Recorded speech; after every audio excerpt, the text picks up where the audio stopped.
In this video, I will show you how to find your Wells Fargo credit card limit. So for that, you can simply download the Wells Fargo app from Play Store.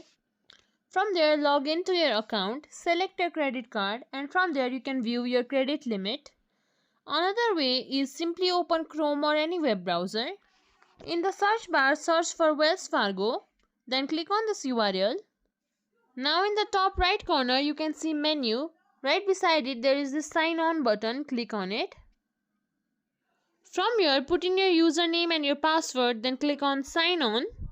After that, you will be logged into your account.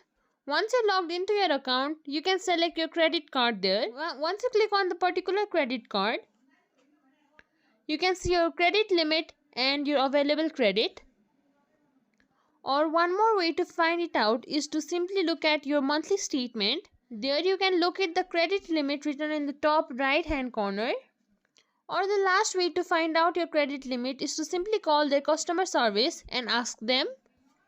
And that's it.